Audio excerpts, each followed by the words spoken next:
Anasını ne istemezsiniz? Балауса, біз қазақтың ұлттық аспабы домбыраны әрлеп жатырмыз.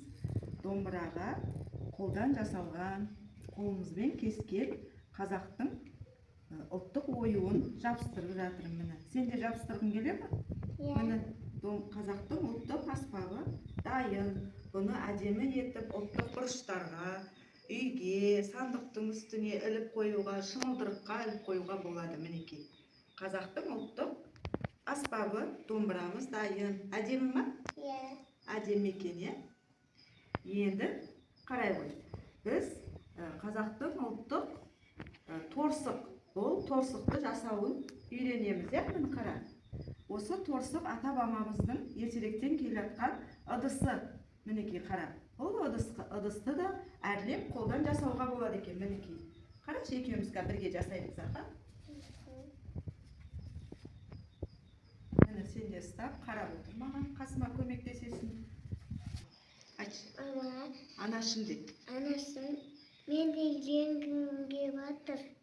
Ой, жарайсың қызым. Мінекей, саған да көрсетіп үйретемін осыны. Енді қара. Торсықты ең бірінші осылай дайын күйінде алып, жасайтын орнымызға орналастырып аламыз. Осыны алып, айналдырып, кесіп аламыз. Міне. Қарап отыр, сен оюды жабыстырасың маған. Жарай ма? Анашым, көк түстіні жабыстырақшы. Көк түстіні жабыстырамыз ба? Міне, торсығымыздың пішіні дайын болды. Қарай ғой, балауса.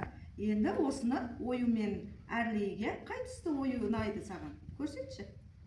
Көк түсті, арқар мүйіз, жануар іспеттес оюымызды әдемелеп осыған жабыстырайық. Мен қазір желімді жақып берейін. Қайшыны, желімді ұстағанда қолымызды, көзімізді абайлап ұстау керек. Үлкендердің көмегімен қолдану керек. Қайшы ұстағанда да, үшкір заттарды қолданғанда да бірге жасаймыз. Кел ау, жабыстырамыз. Екінші жағымен ұстай ғой оюды. Үстінен басып жібереміз. Мінекей, балауса, торсығымыз дайын болды. Қарашы, екеуміз жасаған торсық ұнады ма саған?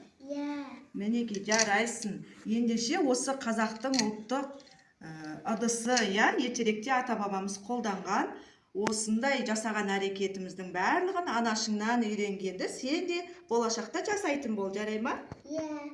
Жарайсың. Рахмет саған.